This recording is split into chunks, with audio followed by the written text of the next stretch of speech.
Hey, you guys know we're talking about cognitive distortions, which is unhealthy, dysfunctional, negative, and faulty thinking.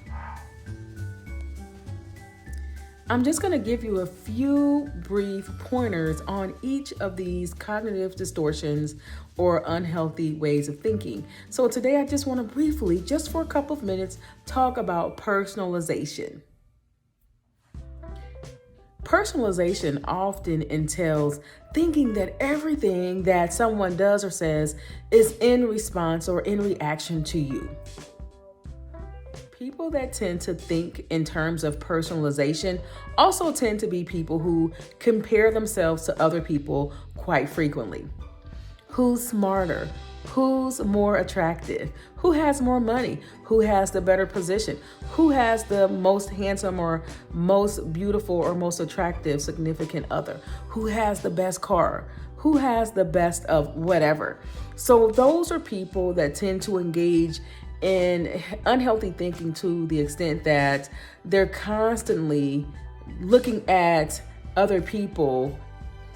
With personalization, most often an individual thinks that they are the blame for things that have absolutely nothing to do with them.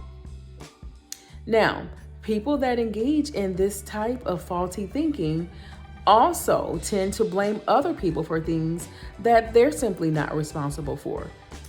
I believe that social media also contributes to this type of faulty thinking. Most often, people are looking at what other people post on their social media pages, and they are automatically thinking that other people are posting things in response to them or something they've done or said, and they may not have even seen the person's post.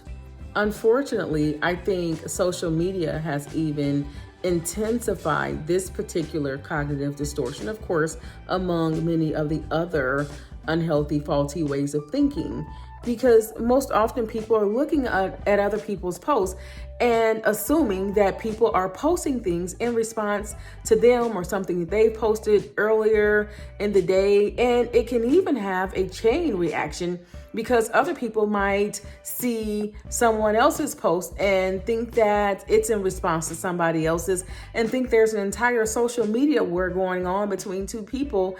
And those people may not have even watched or viewed each other's posts. So social media, it does contribute to personalization and other cognitive distortions. But if you find that you're typically thinking that or frequently thinking that other people are doing things or saying things in response to you or posting things in response to you, you might be engaging in this type of negative, faulty, unhealthy, and dysfunctional thinking. Someone engaged in this type of thinking might blame themselves for someone walking out of their life. Maybe they spoke up for themselves or they advocated for themselves in a way that they don't typically speak up.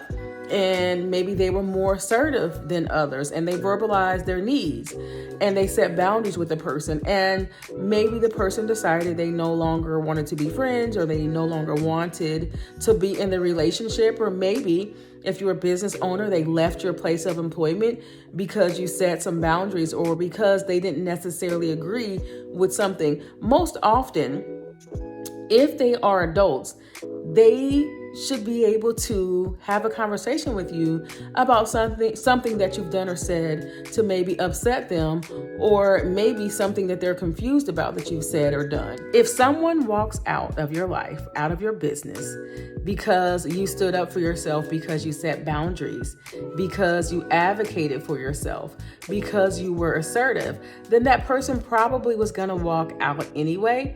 More than likely, they were just looking for an out, and that just happened to be the good excuse that they could use to do that. So make sure you're not blaming yourself. Anytime you're advocating for yourself or verbalizing your needs, it is a good thing, as long as your intentions aren't to harm or hurt other people. But you should be setting those boundaries, advocating for yourself, and also letting other people know what you need from them. It is critical that you ask yourself, the following questions whenever you're faced with this type of dysfunctional thinking. Am I really responsible for this person's happiness? Or are they responsible for my happiness? Is this person responsible for making me feel good or making me feel better in these circumstances? Or am I asking for too much? Am I being unreasonable? Is this unhealthy, dysfunctional, toxic, and negative? Once you've answered those questions, it gives you the opportunity to reflect on what has occurred and then decide if some problem solving or conflict resolution needs to occur, and then what approach you'll take to doing that. Will you have a conversation? Will you address it in a therapy session? Will you just talk to a trusted person in your life about it? Will you journal about it, or will you just let it go? What's required for you to move forward in a healthy manner is very, very important for you to consider. The other thing that I'd like for you to consider doing is thinking about and being honest with yourself about what isn't yours. Stop allowing people to give you stuff that doesn't belong to you. You know what happens when the wrong postage or the wrong package ends up at someone else's home at the wrong address. What do? You put it back in the mailbox, but before doing that, you write return to sender. So give them back their stuff. It's theirs, it's not yours. Do not open the package. Don't take ownership for it. Return it to the sender. Let them deal with their own stuff and you deal with yours. Hey, I'm Carmel Brown. That's all I have. I'll see you next time.